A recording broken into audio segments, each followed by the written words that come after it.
જય સચ્ચિદાનંદ. દાદાશ્રીના આપ્ત વચનો. નિત્ય મનન. જ્ઞાન બે પ્રકારના. એક, સંસારમાં શું ખરું ને શું ખોટું, શું હિતકારી ને શું અહિતકારી છે એવું દેખાડે તે. બીજું, મોક્ષ માર્ગનું જ્ઞાન. તેમાં જો મોક્ષ માર્ગનું જ્ઞાન પ્રાપ્ત થઈ જાય તો પેલું વ્યવહાર જ્ઞાન તો સહેજે ઉત્પન્ન થાય, કારણ કે એને દ્રષ્ટિ મળી, દિવ્ય દ્રષ્ટિ મળી. આ ચામડાની આંખથી જેમ છે તેમ ના સમજાય, દિવ્ય દ્રષ્ટિથી યથાર્થ ધર્મ સમજાય. ધર્મ કોને કહેવાય? પરિણામ પામે તે ધર્મ. જે ધર્મથી ક્રોધ, માન, માયા, લોભ ઓછા થતાં થતાં નિર્મૂળ થાય તે ધર્મ. ધર્મ બે પ્રકારના. એક રિલેટિવ ધર્મ, બીજો રિયલ ધર્મ. રિલેટિવ ધર્મ એટલે મનના ધર્મ, વાણીના ધર્મ અને દેહના ધર્મ. રિયલ ધર્મ એટલે સ્વધર્મ, આત્મધર્મ. જૈન ધર્મ, વૈષ્ણવ ધર્મ, શૈવ ધર્મ, ક્રિશ્ચિયન ધર્મ, મુસ્લિમ ધર્મ એ બધા રિલેટિવ ધર્મ કહેવાય. અને રિયલ ધર્મ તો એક જ્ઞાની પુરુષના હૃદયમાં જ સમાયેલો હોય, બીજે ક્યાંય પણ એ ન હોઈ શકે. ક્રમિક માર્ગ એ રિલેટિવ માર્ગ છે. રિલેટિવ એટલે ભૌતિક ફળો આપે અને મોક્ષ ભણી ધીમે ધીમે સ્ટેપ બાય સ્ટેપ લઈ જાય. ત્યાગ અને તપ કરતાં કરતાં છેવટે ક્રોધ, માન, માયા, લોભ, વિષયો, સાંસારિક ભાવો આ બધાથી અહંકાર શુદ્ધ કરવો પડે ત્યારે મોક્ષનો દરવાજો ખુલ્લો થાય. અને અહીં અક્રમ માર્ગમાં તો જ્ઞાની પુરુષ તમારો અહંકાર શુદ્ધ કરી આપે, પછી તમે તમારા સ્વરૂપના અનુભવમાં આવી જાઓ. આત્માનો અનુભવ થઈ જાય તમને, તો જ કામ થાય. આ રોડ પરના વાહન વ્યવહારનો શો ધર્મ છે કે અથડાશો તો તમે મરી જશો? અથડાવામાં જોખમ છે, માટે કોઈની જોડે અથડાશો નહીં. તેમ આ વ્યવહાર ધર્મો, રિલેટિવ ધર્મ પણ કહે છે કે કોઈને ત્રાસ ન આપવો. તમારે સુખ જોઈતું હોય તો બીજાને સુખ આપો. સાચો ધર્મ તો વસ્તુને પોતાનો સ્વભાવ છે એ આત્મધર્મ છે, પોતાનો સ્વાભાવિક ધર્મ છે, તેમાં નિરંતર પરમાનંદ જ છે. સાચો ધર્મ તો જ્ઞાની પુરુષ આત્મા આપી દે ત્યારથી જ એની મેળે ચાલ્યા કરે, અને વ્યવહાર ધર્મ તો આપણે કરવો પડે, શીખવો પડે. બધા રિલેટિવ ધર્મો સાચા છે પણ સરખા નથી. પોતપોતાના સ્ટાન્ડર્ડમાં દરેક સાચા છે. રિલેટિવ ધર્મોથી ભૌતિક સુખો મળે અને રિયલ ધર્મથી મોક્ષ મળે. વસ્તુ સ્વગુણ ધર્મમાં પરિણમે તે ધર્મ. સોનાને સોનું ક્યારે કહેવાય? જ્યારે એના ગુણધર્મો સોનાના દેખાય ત્યારે. વસ્તુ એના સ્વભાવમાં હોય, ગુણધર્મમાં હોય તો તે વસ્તુ કહેવાય. તે વસ્તુ તેના ધર્મમાં છે એમ કહેવાય. અનાત્માને હું માનવામાં આવે છે તે દેહાધ્યાસ છે, પરધર્મ છે, સ્વધર્મ નથી. આત્માને આત્મા માનવામાં આવે તે વસ્તુ છે, તે જ સ્વધર્મ છે, આત્મધર્મ છે. જેને સંસારમાં હજી સુખ લાગે છે તેને માટે ધર્મ ધ્યાનનો માર્ગ છે, અને જેને સંસારમાં બિલકુલ સુખ લાગતું નથી તેને માટે શુક્લ ધ્યાનનો માર્ગ છે. આર્ત ધ્યાન ને રૌદ્ર ધ્યાનથી સંસાર વધે. ધર્મ ધ્યાનથી સંસાર કપાય ને શુક્લ ધ્યાનથી મોક્ષ થાય. કોઈને પોતાથી દુઃખના પરિણામ ઊભા થાય તે રૌદ્ર ધ્યાન, પોતાને જ દુઃખનું પરિણામ ઊભું થાય એ આર્ત ધ્યાન, કોઈને સુખ આપે તે ધર્મ ધ્યાન, અને શુક્લ ધ્યાન એટલે તત્વ સ્વરૂપનું ધ્યાન. આર્ત ધ્યાન અને રૌદ્ર ધ્યાન ખસેડે તે ધર્મ ધ્યાન. રિલેટિવ પુરુષાર્થ એ ધર્મ ધ્યાન છે, રિયલ પુરુષાર્થ શુક્લ ધ્યાન છે.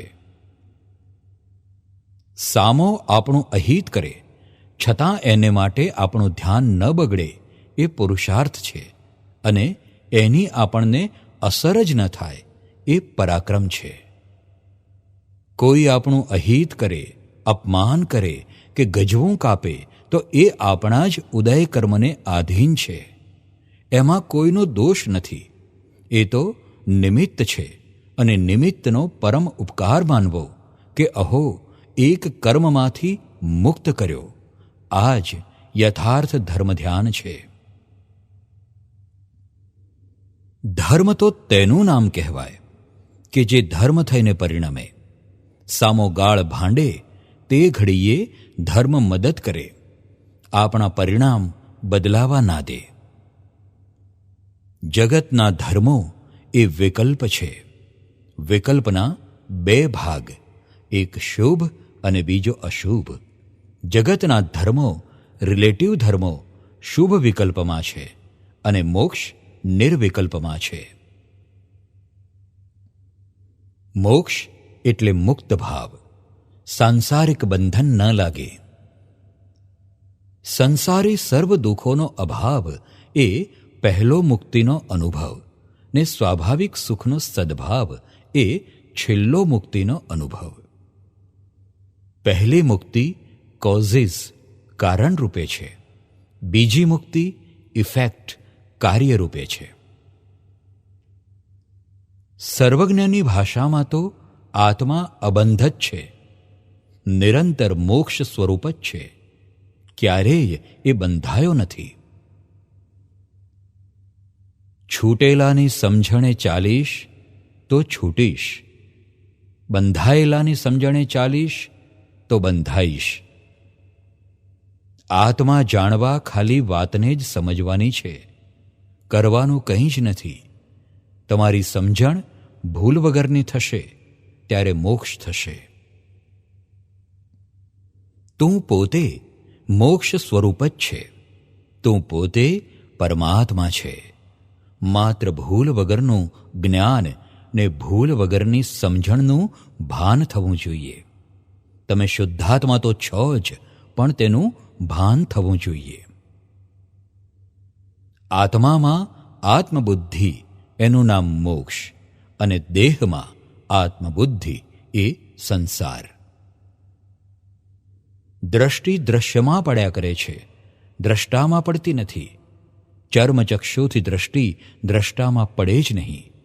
એ તો જ્ઞાની પુરુષ દિવ્ય ચક્ષુ આપે ત્યારે દ્રષ્ટિ દ્રષ્ટામાં પડે. વિતરાગ વિજ્ઞાન સિવાય કોઈ સાધનથી મોક્ષ નથી. બીજા સાધનોથી બંધન છે, તે ખાલી દાડા કાઢે. જ્ઞાની પુરુષ પાસે સત સાધન પ્રાપ્ત થાય. મોક્ષે જતાં કોઈ ક્રિયાની જરૂર નથી, પણ ઉદયમાં આવેલી ક્રિયાઓને આત્મ સ્વભાવમાં રહીને જોયા કરો. સંસારની વિકરાળતા જો સમજાય તો મોક્ષની ઈચ્છા તીવ્ર થાય. સંસારની વિકરાળતા એ તો મોક્ષ માટેનું કાઉન્ટર વેઇટ છે. જ્યાં સુધી મોક્ષ ન મળે ત્યાં સુધી પુણ્ય એકલું જ મિત્ર સમાન કામ કરે છે, અને પાપ દુશ્મન સમાન કામ કરે છે. પાપરૂપી મિત્ર જોઈતો હોય તો તું દેવું કરીને ઘી પીજે, ગમે ત્યાં રખડજે ને ફાવે તેમ મજા કરજે. અને પુણ્યરૂપી મિત્ર જોઈતો હોય તો આ ઝાડ પાસેથી શીખી લે. યોગ ઉપયોગો પરોપકારાય. આ લાઈફ જો પરોપકાર માટે જશે તો તમને કશીય ખોટ નહીં આવે, કોઈ જાતની અડચણ નહીં આવે. તમારી જે જે ઈચ્છા છે તે બધી જ પૂરી થશે. કોઈને સુખ આપે તો પુણ્ય બંધાય, કોઈને દુઃખ આપે તો પાપ બંધાય. જ્યાં કંઈ પણ કરવામાં આવે ત્યાં પુણ્ય કે પાપ બંધાય. સારા કર્મેય ભ્રાંતિ છે ને ખોટા કર્મેય ભ્રાંતિ છે. ખોટામાંથી સારામાં જાય છે એ સારી વાત છે, પણ તોય ભ્રાંતિ જતી નથી. ભ્રાંતિ ગયા પછી જ સાચા ધર્મની શરૂઆત થાય છે. પુણ્ય અને પાપ જ્યાં છે ત્યાં સાચો ધર્મ જ નથી. પુણ્ય પાપથી રહિત સાચો ધર્મ છે. જ્યાં પુણ્ય પાપને હેય ગણવામાં આવે છે અને ઉપાદેયને પોતાનું ગણવામાં આવે છે ત્યાં સાચો ધર્મ છે. પરભાવને પોતાનો ભાવ માને છે એ જ ભ્રાંતિ. કરે છે કોક ને હું કરું છું એમ માને છે એ જ ભ્રાંતિ. માયા મારું જેટલું કહેવામાં આવે છે તે બધું જ પરભાર્યું. Separate I and my with જ્ઞાનીઝ સેપરેટર. આઈ હું એ પોતે છે ને માય મારું એ બધું પરભાર્યું છે, પૂદગલ છે. વ્યવહારમાં આ મારું છે એમ બોલવામાં વાંધો નહીં, પણ અંદર ખાને હું કોણ છું એ નક્કી કરી લેવું જોઈએ. આપણે કોણ છીએ એ શ્રદ્ધા બેસે એ સંકેત, અને આપણે શું છીએ એ જ્ઞાન થાય એ જ્ઞાન. સાચું ચારિત્ર્ય એટલે જ્ઞાતા દ્રષ્ટા ભાવ. જ્ઞાનમાં કરવું પડે ને વિજ્ઞાનમાં કંઈ જ કરવાપણું ન રહે. વિજ્ઞાન સ્વયં ક્રિયાકારી હોય. કર્મ કરો છતાં કર્મ ન બંધાય એવું વિજ્ઞાન જાણો તો કર્મ ન બંધાય. કર્તા ભાવથી કર્મ બંધાય. હું કરું છું એ કર્તા ભાવ છે. કરે છે બીજો ને આરોપ કરે છે મેં કર્યું એ આરોપિત ભાવથી કર્મ બંધાય. હું ચંદુલાલ છું એ જ કર્મ છે. જો તું જ્ઞાની છે તો કર્મ તારા નથી, ને જો તું અજ્ઞાની છે તો કર્મ તારા છે. કર્મ પૂદગલે નથી કરતું ને આત્માએ નથી કરતો. આત્માની હાજરીથી અહંકાર ઊભો થાય છે, એ જ કર્મ કરે છે. બાય રિલેટિવ વ્યૂ પોઈન્ટ આત્મા કર્મનો કરતા છે. બાય રિયલ વ્યૂ પોઈન્ટ આત્મા સ્વભાવ કર્મનો કરતા છે. અહંકાર કર્મ બાંધે છે ને કુદરત છોડે છે. ટાઈમિંગ મળે, બીજા એવિડન્સ મળે ત્યારે કુદરત એ કર્મ છોડાવે છે. એ કર્મ જ્યારે છૂટે છે ત્યારે ઇગોઇઝમ એને ભોગવે છે ને પાછો એ નવું કર્મ બાંધે છે. આત્મા આમાં હાથ ઘાલતો નથી. ફક્ત આત્માના ઉપાધિભાવથી જ અહંકાર ઊભો થાય છે ને કર્મ બંધાય છે. હું કરતા નથી એ ભાન કરાવવાની જરૂર નથી. હું શુદ્ધાત્મા છું એ ભાન જ ઇટસેલ્ફ કર્તાપદ ઉડાડે છે. એક, મેં કર્યું એ બોલવું એ નિમિત્ત છે, નિમિત્ત ભાવ છે. બીજું, કરાવે છે એ ઉદય કર્મ કરાવે છે. આ બે જ વાક્યોની જાગૃતિ રાખીને આખી જિંદગી કાઢે તો તે મોક્ષની નજીક આવી ગયો. વ્યવસ્થિત એટલે સાયન્ટિફિક સર્કમસ્ટેન્શિયલ એવિડન્સીસ.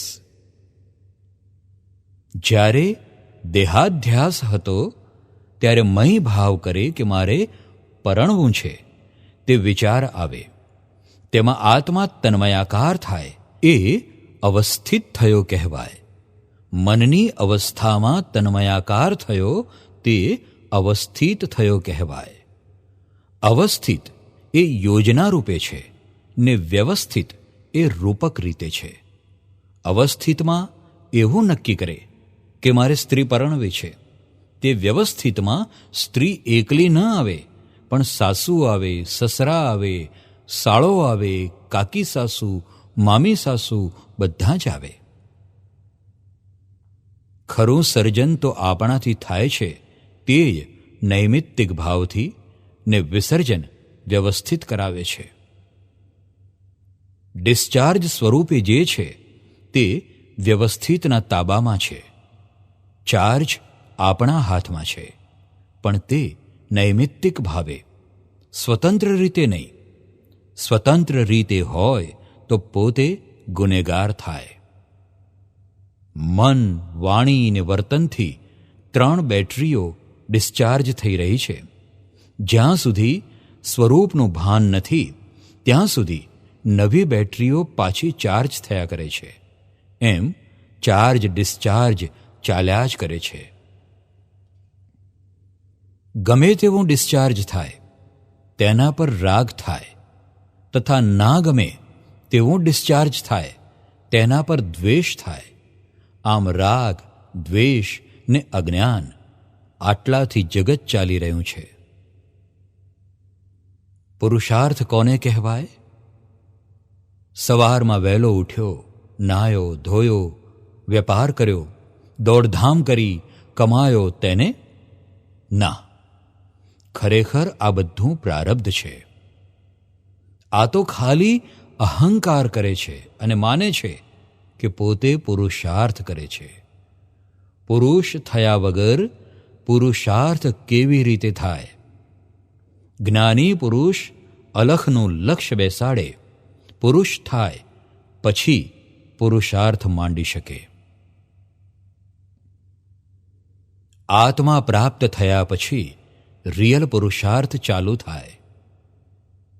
સંયોગ જે બાજ્યો તે પ્રારબ્ધ. સંયોગ અવળો આવે તે ઘડીએ સમતા રાખે એનું નામ રિલેટિવ પુરુષાર્થ. ભ્રાંત પુરુષાર્થમાં સંયોગો ભેગા થાય ત્યારે જ કાર્ય થાય. રિયલ પુરુષાર્થમાં સંયોગોની જરૂર નથી. જશભાઈ શું કરી રહ્યા છે એને તમારે જોવું, એનું નામ પુરુષાર્થ. જે થઈ રહ્યું છે એમાં શો ભાવ હતો અને શો ભાવ ન હતો એ જ ભ્રાંત પુરુષાર્થ.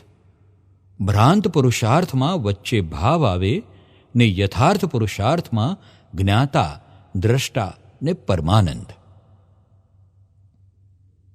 હૃદયમાં ગુરુ તરીકે સ્થાપન કર્યા પછી મંડાણ કર્યું કહેવાય, અને મંડાણ કર્યા પછી ખંડન કરાય નહીં, નહીં તો મંડાણ કરશો જ નહીં. શિષ્ય કોને કહેવાય? કે જે ગુરુના સુખમાં પોતાનું સુખ માને તે. ગુરુ તો સમકીતી જોઈએ, મિથ્યાત્વી ચાલે નહીં. જેને આત્માનું ભાન હોય એવા ગુરુ કરીએ તો આપણું કામ થાય. ગુરુ શિષ્યનો ક્યારેય ભેદ ન ભૂલાય તે તર્યો.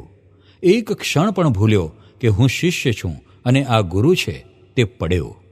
ને જે ક્યારેય ન ભૂલ્યો કે હું શિષ્ય છું તે તર્યો. ગુરુ તો રસ્તો દેખાડે, માર્ગ દેખાડે, ને જ્ઞાની પુરુષ તો સ્વરૂપનું ભાન કરાવડાવે.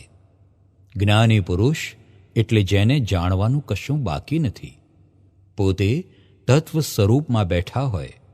ગુરુ સાંસારિક સુખ આપે પણ ઉપાધિ છોડાવી ન શકે, અને આધિ વ્યાધિને ઉપાધિમાં સમાધિ અપાવે તે જ્ઞાની પુરુષ. જ્ઞાની પુરુષ કોને કહેવાય? કે જેને લક્ષ્મીની ભીખ ન હોય, કીર્તિની ભીખ ન હોય, શિષ્યોની ભીખ ન હોય, વિષયોની ભીખ ન હોય, કોઈ ચીજની ભીખ ન હોય, ત્યારે જ્ઞાનીનું પદ પ્રાપ્ત થાય. સાધુ કોને કહેવાય? કે જેના ક્રોધ, માન, માયા, લોભ કંટ્રોલેબલ એટલે કે સંયમિત હોય, અને એ ક્રોધ, માન, માયા, લોભ કોઈને હરકત ન કરે એવા હોય. આત્મદશા જે સાધે તે સાધુ. સંન્યાસીનો અર્થ શો? જે સંસારમાં રહે, બધી રીતે સંસારી છે, પણ સંસારના ભાવમાં એટલે પરભાવમાં નથી, સ્વપરિણીતિમાં છે, તે સંન્યાસી. અગર તો સ્વપરિણીતિની જેની શરૂઆત થઈ છે પણ હજુ એ પૂર્ણાહુતિ નથી થઈ, એ સંન્યાસી. સંસારમાં બધું કરજે, જૂઠું બોલજે, પણ ધર્મમાં અવળી પ્રરૂપણા ના કરીશ. એની બહુ મોટી જવાબદારી છે. કશાય સહિત પ્રરૂપણા નરકે લઈ જનારી છે. મોક્ષ માર્ગ સમજવાનો છે. બાકી આ સ્વાધ્યાય કરો, તપ કરો, એ બધું જ પૂદગલ કરે છે. એનો લાભ શો? મૂળ દ્રષ્ટિ બદલાયા સિવાય જે કંઈ પણ કરવામાં આવે છે તે બંધન છે. મોક્ષ માટે ક્રિયાઓ બદલવાની નથી, તારી દ્રષ્ટિ જ બદલને. મોક્ષ એટલે શું? દ્રષ્ટિભેદ થવો જોઈએ. દ્રષ્ટિભેદ તો જ્ઞાની પુરુષ કરી આપે. મોક્ષ માર્ગ એટલે બિલકુલ સહજ માર્ગ, એટલે એમાં ક્રિયા ન હોય, મહેનત ના હોય. તપ, ત્યાગ, જપ એ બધી ક્રિયાઓ અજ્ઞાન ક્રિયાઓ ફળવાળી છે. એનાથી નવો સંસાર ઊભો થાય. મોક્ષ માટે તો જ્ઞાન, દર્શન, ચારિત્ર અને તપ નિર્જરા ભાવે હોય. જપ, તપ કશું ખોટું નથી. સૌ સૌની દ્રષ્ટિએ, સૌ સૌની અપેક્ષાએ સત્ય છે. તપ તમને પોસાય તેટલું કરો. ભગવાને કહ્યું કે ઉપવાસ કરજો, પણ ઉપવાસના તારણમાં આત્મા ન જડ્યો તો ઉપવાસ ગયા નકામા. આત્મા નિરાહારી છે, દેહ જ આહારી છે. એ જ્ઞાની પાસેથી સમજી લેવું જોઈએ. નિરંતર ઓણોદરી એ કાયમ ઉપવાસ જેવું છે. ઉપવાસ કરો તો ઉપયોગપૂર્વક કરવો. અજ્ઞાન દશામાં શુભ ઉપયોગ અને જ્ઞાન દશામાં શુદ્ધ ઉપયોગ હોવો જોઈએ. સમજ્યા વગરના ઉપવાસને ભગવાને લાંઘણ કહ્યું. ઉપવાસ કરવાથી મય અજીર્ણ થયું હોય તો તે બળી જાય ને જાગૃતિ રહે. તપ કરતી વખતે કશાય કરવા તેના કરતાં તપ ન કરવા તે સારા. તપમાં જેટલો નફો છે તેના કરતાં કશાયની ખોટ વધારે છે. ભગવાને કશાય મંદ કરવા તપ કરવાનું કહ્યું છે. વસ્તુનો ત્યાગ નથી કરવાનો, વસ્તુની મૂર્છાનો ત્યાગ કરવાનો છે. વસ્તુની મૂર્છા જવાથી વસ્તુનો સહેજે ત્યાગ થઈ જશે. ગ્રહણ ત્યાગની મૂર્છામાં નહીં, તે ખરો ત્યાગ. સહેજે વર્તે તે વ્રત, યાદ જ ન આવે તે વ્રત. સમ્યક દર્શન સિવાય અણુવ્રત તથા મહાવ્રત હોય નહીં. સંસારીઓના દુઃખો પોતાને હો અને પોતાના સુખો સંસારીઓને હો, એવી ભાવના રહેતી હોય તે ખરો ત્યાગી કહેવાય. જ્ઞાનીને ત્યાગાત્યાગ સંભવે નહીં, કારણ કે જ્ઞાનીને પરપરિણીતિ હોતી જ નથી, નિરંતર સ્વભાવમાં જ હોય છે. મોક્ષ માર્ગમાં તપ, ત્યાગ કશું કરવાનું હોય નહીં. માત્ર જો જ્ઞાની પુરુષ મળે તો જ્ઞાનીની આજ્ઞા એ જ ધર્મ, અને આજ્ઞા એ જ તપ, અને એ જ જ્ઞાન, દર્શન, ચારિત્ર અને તપ છે, જેનું પ્રત્યક્ષ ફળ મોક્ષ છે. આ તપ ત્યાગ જે કરો છો તે તમને ઉદય કર્મો કરાવડાવે છે, અને તેને તમે માનો છો કે હું તપ કરું છું. આ તપ ત્યાગ બધી રિલેટિવ વસ્તુ છે. રિલેટિવમાં કોઈ કંઈ જ કરી શકે નહીં. અમે તો છેવટનું કહી દીધું છે કે તું તપ કરે, જપ કરે, ત્યાગ કરે કે વેશ બદલે, જે કંઈ કરે તે બધું જ તારું ભમરડા સ્વરૂપ છે. જ્યાં સુધી શુદ્ધાત્મા પ્રાપ્ત ન થાય ત્યાં સુધી બધું જ પ્રકૃતિ કરાવે છે. તેથી તું ભમરડો જ છે. મોક્ષે જવા મનાઈ હુકમ નથી. માત્ર પોતાને પોતાનું ભાન થવું જોઈએ. એ કોઈ ત્યાગી પ્રકૃતિ હોય, કોઈ તપની પ્રકૃતિ હોય, જે હોય તે મોક્ષે જવા માટે માત્ર પ્રકૃતિ ખપાવવાની હોય. ભગવાને ખરો ત્યાગ કોને કહ્યો? કે મનમાં જે વિચારો ઉત્પન્ન થાય, ગમતા કે ન ગમતા, વાણીના જે પરમાણુ ઉડે તેમાં પોતે તન્મયાકાર ન થાય તેને શુદ્ધ ત્યાગ કહ્યો. એ જ ત્યાગ મોક્ષ આપે. જ્ઞાની મળે તો વાત જ સમજવાની છે, ને ત્યાગી મળે તો વાત જ કરવાની છે. એ કરવાનું દેખાડે તે આપણે કરવાનું છે. જે કરવાનું છે એ બધો સંસાર છે. સ્વાભાવિક જ્ઞાન, દર્શન, ચારિત્ર અને તપ એ મોક્ષના 4 પાયા છે. હું શુદ્ધાત્મા છું એ જ્ઞાન, હું શુદ્ધાત્મા છું એવી પ્રતીતિ રહે એ દર્શન, અને જ્ઞાતા દ્રષ્ટા રહે એ ચારિત્ર, અને બહાર કશું થાય અને હૃદય તપે ત્યારે એને જોવું અને જાણવું એ તપ, એને અદીઠ તપ, આંતરતપ કહ્યું. મોક્ષે જવા આંતરતપ જોઈશે, અને બાહ્ય તપથી સારી ગતિ મળે. બાહ્ય તપ એ ઉદય કર્મને આધીન છે. આંતરતપ એ યથાર્થ પુરુષાર્થ છે.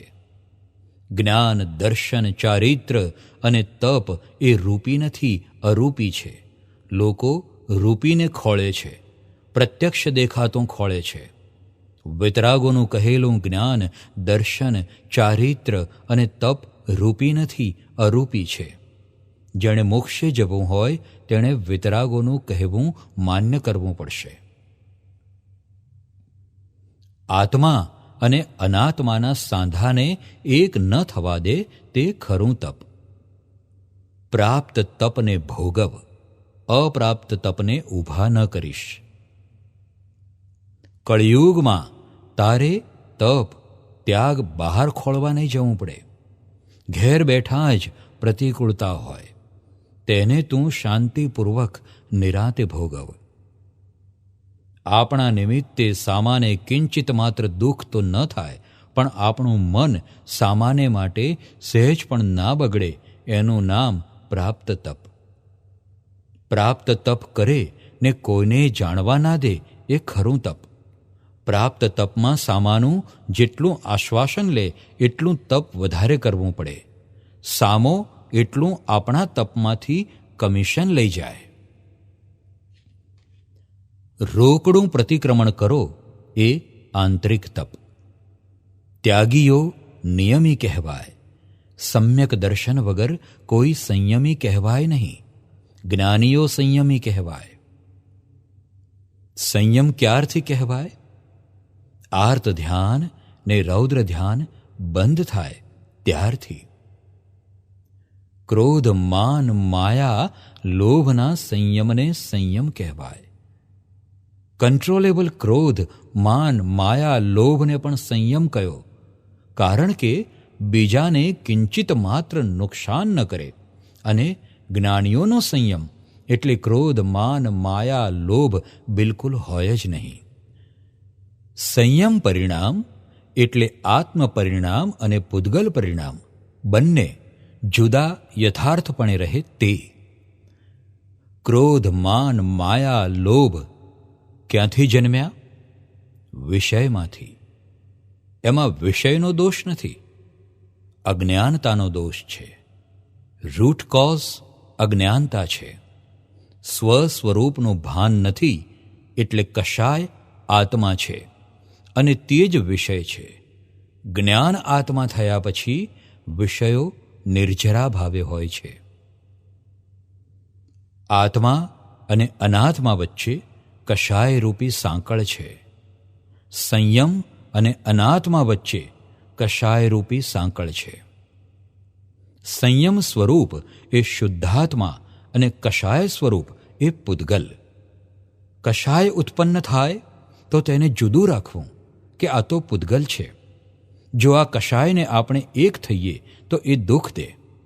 ચંદુભાઈ કશાય કરે તેને આપણે જોયા કરીએ. જેમ ખરાબ સાસુ મળી હોય તેમ કશાયનું છે, એને શાંતિપૂર્વક છૂટા રાખવું. સહેજ કશાય ઉત્પન્ન થાય એ ચંદુભાઈનું સ્વરૂપ. આપણે તો શુદ્ધાત્મા. આ પાડોશીની જેમ કશાયો બોલ્યા કરે તેમાં આપણને કંઈ લાગે વળગે નહીં. અકશાયી વ્યવહાર તે શુદ્ધ વ્યવહાર. પોતાના સ્વરૂપનું લક્ષ્ય એ નિશ્ચય, એનાથી મોક્ષ. વ્યવહાર એ પરાશ્રિત છે અને સંયોગોનું મિલન છે, અને સંયોગો પોતાને આધીન નથી. નિશ્ચય એ સ્વાધીન છે, વ્યવહાર એ પરાધીન છે, અને વ્યવહાર પરિણામ તો પરાધીનનું પરાધીન છે. શુદ્ધ વ્યવહાર પ્રત્યક્ષ મોક્ષનું કારણ છે. સદવ્યવહાર પરોક્ષ મોક્ષનું કારણ છે. શુદ્ધ વ્યવહારમાં કશું કરવું ન પડે, એ તો ઓટોમેટિક થાય, એ નિકાલી છે. શુદ્ધ વ્યવહારમાં અહંકારની જરૂર નથી હોતી. શુભ વ્યવહારમાં અહંકારની જરૂર હોય છે. ક્રિયાકાંડ તો તું લઈને જ આવેલો છે, જ્ઞાનકાંડ કરવાનું છે. શુદ્ધ ક્રિયાકાંડ એ જ્ઞાનકાંડનું પરિણામ છે.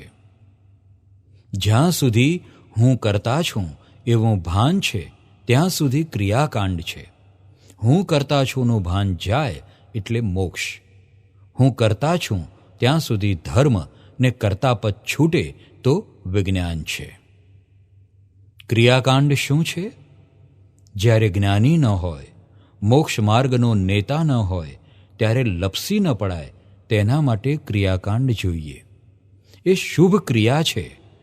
ક્રિયાકાંડ એ ખોટી વસ્તુ નથી, પણ આ કાળમાં મૂળ રહ્યું નથી. બધી રોંગ બિલીફો બેઠી છે. તમને રોંગ બિલીફો કેટલી બેઠી છે? હું ચંદુલાલ છું, એ પહેલી રોંગ બિલીફ. લોકોએ કહ્યું ચંદુલાલ એટલે તમે પણ તેમ માની લીધું.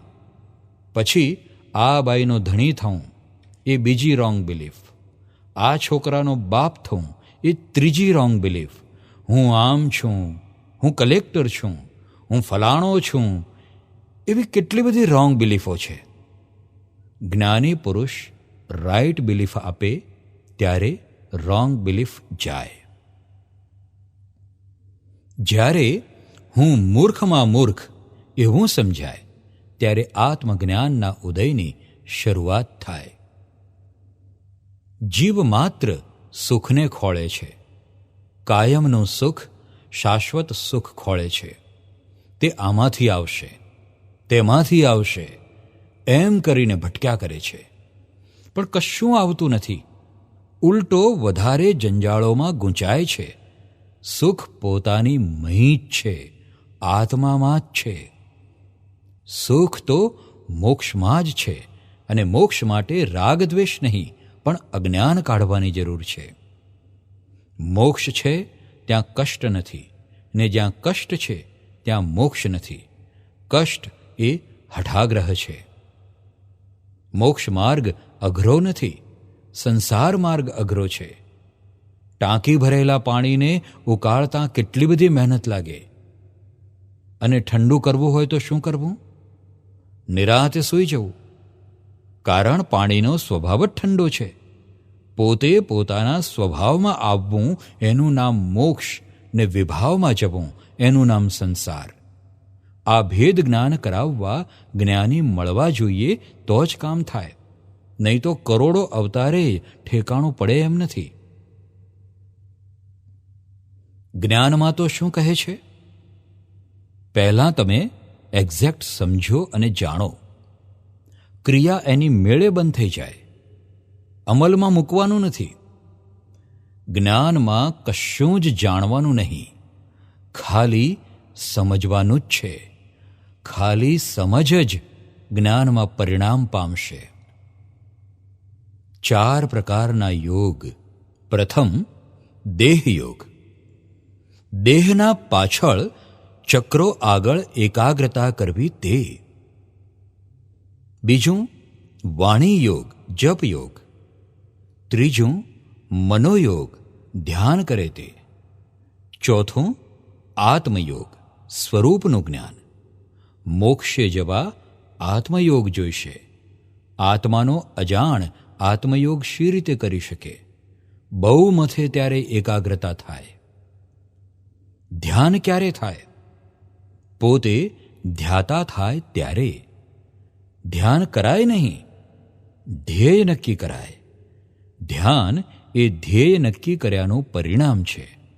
પોતે ધ્યાતા થઈ ધ્યેય નક્કી કરે એટલે તેનું ધ્યાન એની મેળે સહેજે રહ્યા કરે. જ્ઞાની પુરુષ પાસે પ્રથમ ધ્યેય નક્કી કરો. ધ્યેય શું નક્કી કરવું? આપણે ક્યાં જવું છે? આપણું લક્ષ્ય શું છે? નર્ક યોની, પશુ યોની, મનુષ્ય યોની કે દેવગતિ પ્રાપ્ત કરવી છે કે 84 લાખ યોનિઓની ભટકામણમાંથી કાયમની મુક્તિ પ્રાપ્ત કરવી છે? નક્કી કરો. રાગ દ્વેષ ઓછા કરવા માટે ધ્યાન કરવાનું હોતું હશે. રાગ દ્વેષ ઓછા કરવા માટે વિતરાગ વિજ્ઞાન જાણવાનું છે. સમાધિમાં દેહભાનની સંપૂર્ણ જાગૃતિ જોઈએ. પાંચેય ઇન્દ્રિયોની સંપૂર્ણ જાગૃતિપૂર્વકની સમાધિ રહેવી જોઈએ. એ જ સાચી સમાધિ કહેવાય.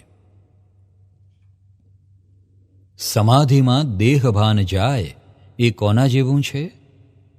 જેમ પ્રેમભગ્ન માણસ મનના કોઈ ખૂણામાં ઉતરી જાય, તેમ આ સમાધિવાળા મનના કોઈ ખૂણામાં ઊંડા ઉતરી જાય ને તેમાં જ આનંદ માણે. ખરી સમાધિ કોને કહેવાય? કે બહાર સંપૂર્ણ જાગ્રત ને અંદરે સંપૂર્ણ જાગ્રત હોય. એવરીવેર જાગ્રત હોય. તે ઉઠતા, બેસતા, ખાતા, પીતા પણ ખરી સમાધિ ન જાય. આધિ વ્યાધિ ઉપાધિમાં નિરંતર સમાધિમાં રહે તે ખરી સમાધિ, સહજ સમાધિ કહેવાય, નિર્વિકલ્પ સમાધિ કહેવાય. જેની વાણી, વર્તન ને વિનય મનોહર હોય ત્યાં મોક્ષ થાય. જેની વાણીમાં સહેજ પણ હિંસા હોય, સહેજ પણ પક્ષપાત હોય ત્યાં મોક્ષ ન થાય. જ્ઞાનીની વાણી નિષ્પક્ષપાતી હોય એટલે કોઈ પણ જીવને કિંચિત માત્ર દુઃખ ન થાય. જ્ઞાનીનું વર્તન મનોહર હોય ને વિનય તો બહુ ઊંચો હોય, કારણ કે તે લઘુત્તમ હોય. રિલેટિવમાં આપણે લઘુત્તમ રહેવાનો પ્રયત્ન કરવો, એવો ભાવ કરવો એટલે રિયલમાં એની મેળે જ પરમાત્મા થઈ જવાય. રિલેટિવમાં લઘુત્તમ તો રિયલમાં સંપૂર્ણ ગુરુત્તમ. જગતના લોકો રિલેટિવમાં ગુરુત્તમ થવા ફરે છે, તેથી તો 2 પગના 4 પગ મળે છે. ગુરુત્તમ ભાવ એ અવિનય છે, લઘુત્તમ ભાવ એ પરમ વિનય છે. પરમ વિનયથી મોક્ષ છે અને સંસારમાંય પરમ વિનયથી તું બહુ સુખી થઈશ. પરમ વિનય એટલે શું? આપણા નિમિત્તે કોઈને કિંચિત માત્ર દુઃખ ન થાય, એ જ આપણો પરમ વિનય છે. સંકેતની નિશાની શી? ઘરના બધા ઊંધું કરી આપે તોય પોતે છતું કરી નાખે. ક્લેશ રહિત જીવન જીવવું એ જ ધર્મ છે. કર્મ જગતના કુદરતી ન્યાયાધીશ તો એક જ છે. ભોગવે તેની ભૂલ. ચોર અને શાહુકાર એ બેમાં અત્યારે ભોગવ્યું કોણે? જેણે ભોગવ્યું તેની ભૂલ. ગજવું કાપનારો તો પકડાશે ત્યારે ચોર કહેવાશે. અત્યારે તો એ હોટલમાં ચા નાસ્તો કરે છે ને અત્યારે ભોગવી કોણ રહ્યું છે? જેનું ગજવું કપાયું તે. માટે કુદરતી ન્યાય કહે છે કે ભૂલ ભોગવનારની છે. પહેલાં તેણે ભૂલ કરેલી, તેનું ફળ આજે આવ્યું ને તેથી તે લૂંટાયો. આ દાદાએ જ્ઞાનમાં જેમ છે તેમ જોયું છે કે જે કાળે જે ક્ષેત્રે જે ભોગવે તેની જ ભૂલ છે. ભોગવે તેની ભૂલ પૂરેપૂરું સમજાય તો એ મોક્ષે લઈ જાય. ભોગવનારની વાણી વેદનાવાળી હોય, ભોગવતો ના હોય તેની વાણી મીઠી હોય, બોજો લાગે એ જ ભોગવટો ને એ જ ભૂલ. આપણું જ ફળ આપણને આવે છે, બાકી કોઈ તમારો ઉપરી નથી. ઉપરી હોત તો કોઈનોય મોક્ષ ન થાત. કોઈ માણસની તમારામાં આડખીલી નથી. તમારી ભૂલો જ તમારી ઉપરી છે. આ જગત ન્યાય સ્વરૂપ નથી, વ્યવહાર સ્વરૂપ છે. ભગવાને કહ્યું છે કે ન્યાય જોશો જ નહીં, નહીતર બુદ્ધિ વિભ્રમ થઈ જશે. વ્યવહાર જોજો, વ્યવહાર જેવો છે તેવો છે. વ્યવહાર વ્યવહાર સ્વરૂપ છે. વ્યવહારમાં ન્યાય જોવા જાય છે, એમાં જ ફસાય છે. જેવા વ્યવહારે વીંટાયું હોય તેવા વ્યવહારો ઉકેલાય છે, અને જેટલો વ્યવહાર લાવ્યા હોય તેટલો પાછો મળે છે. સાસુ વહુ પર આખો દાડો કેસર ઢોળે એ વ્યવહાર છે, અને પજવે એ વ્યવહાર છે. જો વ્યવહાર ન હોય તો પૂતગલ આવે જ નહીં ને. આ વ્યવહાર છે, એમાં ન્યાય જોવા જાય તો ઉકેલ જ ના આવે. વ્યવહારને વ્યવહાર સમજે તો ન્યાય સમજી ગયો. કોઈ પણ જાતની ઇફેક્ટ થઈ તે હિસાબ વગર ન થાય. ઇફેક્ટ એ કોઝિસનું ફળ છે, ને ઇફેક્ટનો હિસાબ તે વ્યવહાર. જે થઈ રહ્યું છે એ જ ન્યાય છે. ન્યાય તો થર્મોમીટર છે. દરઅસલ ન્યાય છે જે થઈ રહ્યું છે તેને જ અમે વ્યવસ્થિત કહીએ છીએ. એમાં પછી ન્યાય અન્યાય ખોળવાનું જ ક્યાં રહ્યું? Don't see lose, please settle. કાયદાઓ જોશો નહીં, કૃપા કરી સમાધાન કરો. સામ સામા સમાધાન એ ધર્મ, સામ સામા અસમાધાન એ કર્મ. આ બધું તમારું જ રૂપ છે. ધોલ મારનારોય તમારું રૂપ છે, ને ફૂલો ચઢાવનારોય તમારું રૂપ છે. બધું એકનું એક જ રૂપ છે. જે ગુનેગાર હતો તે તમારી દૃષ્ટિથી નિર્દોષ મનાઈને છૂટ્યો. જો છૂટ્યો તો એ જ જ્ઞાન છે, અને જ્ઞાન એ જ પરમાત્મા છે. અવસ્થાઓમાં તન્મયાકાર રહે એનું નામ સંસાર. સ્વરૂપમાં તન્મયાકાર રહે એનું નામ મોક્ષ. સંસારમાં દુઃખ છે તે અવળી સમજણનું છે. જો સાચી સમજણ ફિટ થાય તો દુઃખ જેવું કશું છે જ નહીં. જેણે સંસાર વધારવો હોય તેણે આ સંસારમાં વઢમવઢા કરવી, બધુંય કરવું. જેને મોક્ષે જવું હોય તેને અમે શું બને છે તેને જુઓ એમ કહીએ છીએ. તું અથડામણ ટાળ, બીજું તારે કશું જ શીખવાની જરૂર નથી. અથડામણ ટાળે તેનાથી મોક્ષ થાય. આ કળિયુગ છે, રિલેટિવ સગાઈઓ છે. રિલેટિવને રિલેટિવ રાખવું, રિયલ ના કરવું. આ રિયલ સંબંધ હોય તો છોકરાને કહીએ કે તું સુધરે નહીં ત્યાં સુધી જુદો રહે. પણ આ તો રિલેટિવ સગાઈ છે, માટે એડજસ્ટ એવરીવેર. તમે સુધારવા નથી આવ્યા, તમે કર્મના સકંજામાંથી છૂટવા આવ્યા છો. સુધારવા જવા કરતાં સારી ભાવના ભાવો. જે પોતે સુધરેલો હોય તે જ બીજાને સુધારી શકે. કશાય રહિત વ્યવહાર તે મોક્ષ, કશાય સહિત વ્યવહાર તે સંસાર.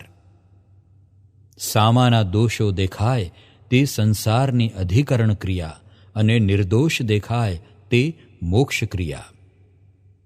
મોક્ષ જનારો પોતાની જ ભૂલો જોયા કરે, ને પારકાની ભૂલો જોનારો સંસારમાં ભટક્યા કરે.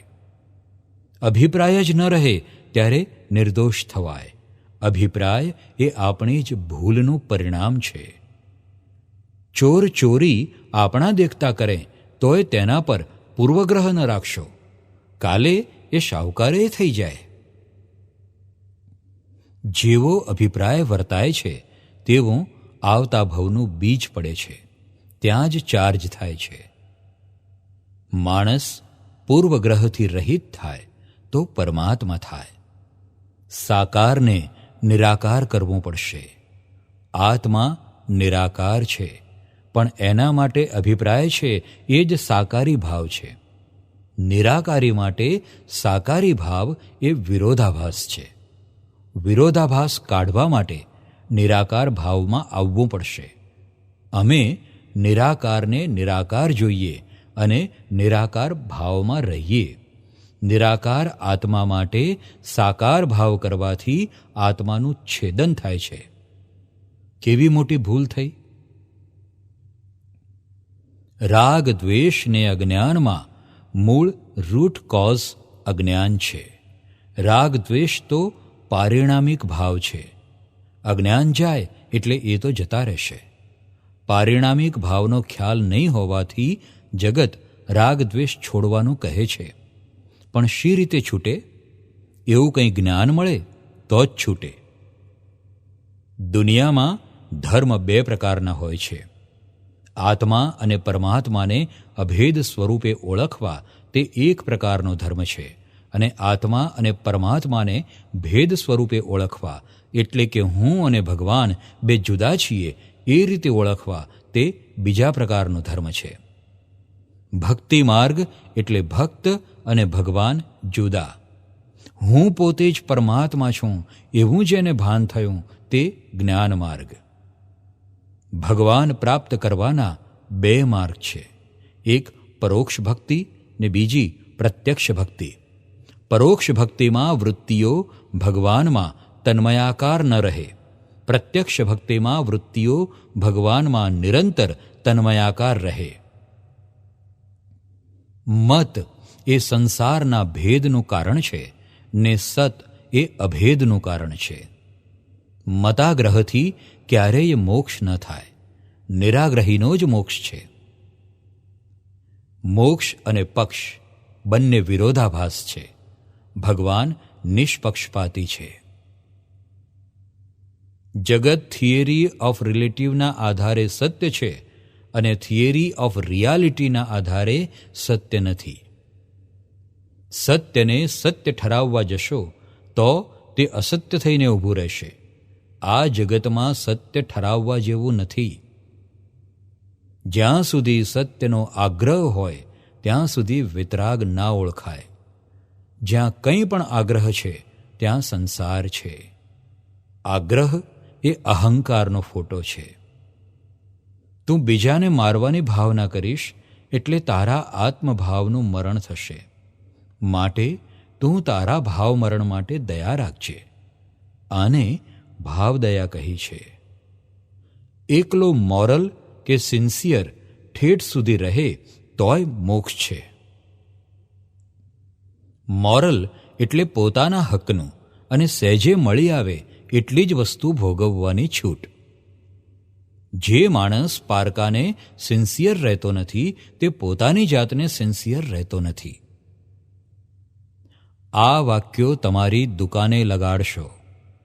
પ્રથમ, પ્રાપ્તને ભોગવ, અપ્રાપ્તની ચિંતા ના કરશો. બીજું, ભોગવે તેની ભૂલ. ત્રીજું, dishonesty is the best biggest foolishness. આ દુનિયામાં ત્રણનો ઉપકાર જિંદગીમાં ભૂલાય તેમ નથી. ફાધર, મધર ને ગુરુ કે જેમણે આપણને રસ્તે ચડાવ્યા હોય. ભગવાન શું કહે છે? તારે જો મોક્ષ જોઈતો હોય તો જ્ઞાની પુરુષની પાસે જા, અને સંસારમાં સુખ જોઈતું હોય તો મા બાપની ને ગુરુની સેવા કરજે. મા બાપની સેવામાં તો ગજબનું સુખ પ્રાપ્ત થાય તેમ છે. જે પોતાનો ગુનો ઈશ્વર ઉપર નહીં નાખી દેતા પોતા ઉપર લેશે તેને કુદરત માફ કરશે. ભગવાન કે જે કંઈ જ કરતો નથી તેને ભગવાન કરે છે તેમ કહેનારને બહુ જોખમદારી છે. હે દાદા ભગવાન, તમે તો મોક્ષ લઈને બેઠા છો. અમને તમે મોક્ષ આપો, નહીં તો અમને નિમિત્ત ભેગું કરી આપો. આ પ્રાર્થનાથી આપણું કામ થઈ જાય. પરપરિણતિ બંધ થાય ને સ્વપરિણામમાં મુકામ થાય ત્યારે ભગવાન થાય. સંયોગો ને આત્મા બે જ છે. સંયોગો સાથે એકતા થાય તો સંસાર, સંયોગોનો જ્ઞાતા થયો તો તું ભગવાન. સંયોગો વિયોગી સ્વભાવના છે. 3 વેદ કયા? સ્ત્રી વેદ, પુરુષ વેદ ને નપુંસક વેદ. આ જગતમાં જીતવા જેવું શું છે? આ 3 વેદ જ જીતવા જેવા છે. જેણે વેદ જીત્યો તેણે આખું જગત જીત્યું. પર સ્ત્રી ને પર પુરુષ એ પ્રત્યક્ષ નર્કનું કારણ. આ કાળના મનુષ્યોનું બ્રહ્મચર્ય પાળવાનું ગજું નથી. આ પરણેલા શું કરે? તેથી અમે કહીએ છીએ કે આ કાળમાં જે એક પત્ની વ્રત ધરાવશે તેનો મોક્ષ થશે. એવી અમે ગેરંટી આપીએ છીએ, પણ અમારી પાસે આવીને વાતને સમજો. ભગવાન ઋષભદેવ કે જે બધા ધર્મોનું મુખ છે, એમણે સંસાર વ્યવહારના વિઘ્નો ટાળવા લોકોને કહ્યું કે ત્રિમંત્રો સાથે બોલજો. ત્રિમંત્રમાં પંચ પરમેષ્ટિ નવકાર મંત્ર, ઓમ નમો ભગવતે વાસુદેવાય અને ઓમ નમઃ શિવાય એમ 3 મંત્રો સાથે બોલવા. તમારે તમારી સગવડ માટે દેરા વહેંચી લેવા હોય તો વહેંચી લેજો, પણ મંત્રો તો 3 સાથે જ બોલજો. દરેક ધર્મનું રક્ષણ કરનાર રક્ષક દેવો શાસન દેવદેવીઓ હોય. આ 3 મંત્રો સાથે બોલવાથી બધા ધર્મના દેવલોકો આપણી ઉપર રાજી રહે. જો એક જ મંત્ર બોલો તો બીજા ધર્મના દેવો રાજી ન રહે. આપણે તો બધાને રાજી કરી મોક્ષે જવું છે. મોક્ષે જવું હોય તો નિષ્પક્ષપાતી થવું પડે. સર્વ રિલેટિવ ધર્મોની સત્તા માન્ય કરી રિયલનું કામ કાઢી લેવાનું છે. ભગવાને કહ્યું કે આજ્ઞા એ ધર્મ ધ્યાન અને આજ્ઞા પ્રમાણે કરવાનો પ્રયત્ન કરે ત્યાંથી જ ધર્મ ધ્યાન શરૂ થાય છે. સામાના ક્રોધ, માન, માયા, લોભના પ્રહારક ભાવો આપણી ઉપર થાય છે. તેના ક્રોધ, માન, માયા, લોભ એ આપણા નિમિત્તે છે. નિમિત્તને ભાવે કરીને ઉડાડીને ધર્મ ધ્યાનમાં આવવું અને પોતાના ક્રોધ, માન, માયા, લોભ આવે છે તે ઉદય ભાવ છે અને મારા જ કરેલા કર્મનો ઉદય છે, માટે પ્રતિક્રમણ કરવાનું. જેની જોડે કશાય થાય તેની જોડે પ્રતિક્રમણ કરી ઉકેલ લાવવાનો છે. ધર્મ ધ્યાન રૂપી પુરુષાર્થ ન કરવામાં આવે તો આર્ત ધ્યાન ને રૌદ્ર ધ્યાનનું ફળ તિર્યંચ ગતિ, નર્ક ગતિ, અધોગતિ છે. ધર્મ ધ્યાનથી મનુષ્યપણું ને દેવગતિ સુધી જઈ શકે છે. જગતના કોઈ પણ જીવને મન, વચન, કાયાથી કિંચિત માત્ર દુઃખ ન હો એવો 5 વખત નિશ્ચય કરીને સવારે ઘરેથી બહાર નીકળવું જોઈએ.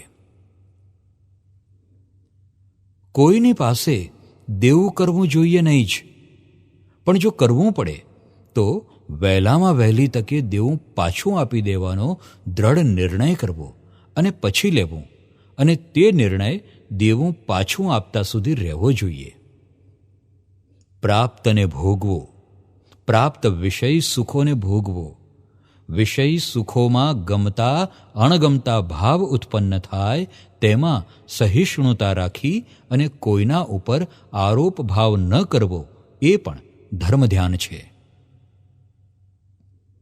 જીભનો વિષય આવ્યો, થાળી આવી ને તેમાં બધું સ્વાદિષ્ટ હોય ને શાકમાં મીઠું ઓછું હોય, એને શાંત ભાવે એડજસ્ટ કરી લેવું એ ધર્મ ધ્યાન છે. જીવનનું લક્ષ્ય શું છે? હું પોતે કોણ છું એ શોધવાનું જ લક્ષ્ય હોવું જોઈએ. બીજું કાંઈ લક્ષ્ય જ ન હોવું જોઈએ. હું કોણ છું ની શોધખોળ કરતા હો તો તે સાચો રસ્તો છે, અથવા તો જે લોકો એની શોધખોળમાં પડ્યા હોય અને બીજાને એ જ ખોળવાનું શીખવાડતા હોય તો એ વિચારો લાઈન પર કહેવાય. બાકી બીજું તો અનંત અવતારથી જાણ કર્યું છે, પણ જે જાણવાનું છે તે નથી જાણ્યું. તમામ શાસ્ત્રોએ એક જ અવાજે કહ્યું છે કે આત્મજ્ઞાન જાણો. જ્ઞાન જ્ઞાનીના હૃદયમાં છે. શાસ્ત્ર જ્ઞાનથી નિવેડો નથી, અનુભવ જ્ઞાનથી નિવેડો છે. 3 વસ્તુની મોક્ષ માર્ગમાં જરૂર છે. આત્મા પ્રાપ્ત કરવાની તીવ્ર ઈચ્છા એ પહેલું, જ્ઞાની પુરુષ પ્રાપ્ત કરવાની તીવ્ર ઈચ્છા એ બીજું, અને ત્રીજું, જ્ઞાની પુરુષ ન મળે ત્યાં સુધી જ્ઞાની પુરુષ પ્રાપ્ત હો એ ભાવના ભાવવી. જ્ઞાની પુરુષ મળે એવી પહેલી ભાવના ભાવવાની. એ મળે એટલે લાભ થઈ જાય. પછી તો એમની આજ્ઞા એ જ ધર્મ ને આજ્ઞા એ જ તપ. બસ આટલો જ મૂળ રસ્તો છે. બીજો વ્યવહાર ધર્મ છે, અને વ્યવહાર ધર્મમાં નિશ્ચય ધર્મ હોય તો ઉપરના આટલા 3 વાક્યો જ બસ છે. આટલું સમજાય તો ઉકેલ આવશે. મોક્ષ માર્ગ શરૂ થયો કોને કહેવાય? જે મોક્ષ સ્વરૂપ થઈ ગયા છે એવા જ્ઞાની પુરુષની પાછળ ચાલવા માંડ્યું એટલે મોક્ષ માર્ગ શરૂ થયો. એમની પાછળ ચાલવાનું નક્કી કર્યું કે વહેલે મોડે પણ એમની પાછળ જ હવે જવું છે, એટલે મોક્ષ માર્ગ શરૂ થઈ ગયો. એની મુક્તિ અવશ્ય થવાની. આત્મા જ્ઞાન સ્વરૂપ નથી, વિજ્ઞાન સ્વરૂપ છે. વિજ્ઞાનને જાણો. વિતરાગ વિજ્ઞાન અઘરું નથી, પણ એના જ્ઞાતા અને દાતા નથી હોતા. કોક ફેરો એવા જ્ઞાની પુરુષ હોય ત્યારે એનો ફોડ કરી આપે. હું કરતા છું એ ભાનથી કર્મ ચાર્જ થાય છે. કર્તાપદ છૂટે પછી કર્મ ચાર્જ ન થાય અને જૂનું કર્મ ડિસ્ચાર્જ થયા કરે. જ્ઞાની પુરુષ સ્વરૂપનું ભાન કરાવે અને કર્તાપદ ઉડાવે તે કરતા કોણ છે તે દેખાડે, એટલે નવો સંસાર બંધાતો અટકશે. સચરાચર જગત છે. 2 પ્રકારના આત્મા છે. એક ભ્રાંતિવાળો આત્મા એટલે મિકેનિકલ આત્મા, એ સચર છે. બીજો દરઅસલ આત્મા, એ અચળ છે. જગત મિકેનિકલ આત્માને રિયલ આત્મા માને છે. એનું નામ ભ્રાંતિ અને એનું જ નામ વિકલ્પ. જગતના લોકો મિકેનિકલ આત્માને સ્થિર કરવા જાય છે, જે પોતે સ્વભાવે કરીને ચંચળ છે, એટલે ક્યારેય પણ સ્થિર ન થાય. જ્યારે દરઅસલ આત્મા તો પોતે સ્વભાવથી જ અચળ છે. બીજું કંઈ જ કરવાનું નથી, પોતાના સ્વભાવને જ જાણવાનું છે. તીર્થંકરોએ જે આત્મા કેવળ જ્ઞાનમાં અનુભવ્યો છે તે આત્મા મારા દર્શનમાં જોયો છે, ને તે જ આત્મા તમને દેખાડું છું, અને એ જ માર્ગ અનંત સમાધિનો છે. જય સચ્ચિદાનંદ. ઓમ નમો વિતરાગાય.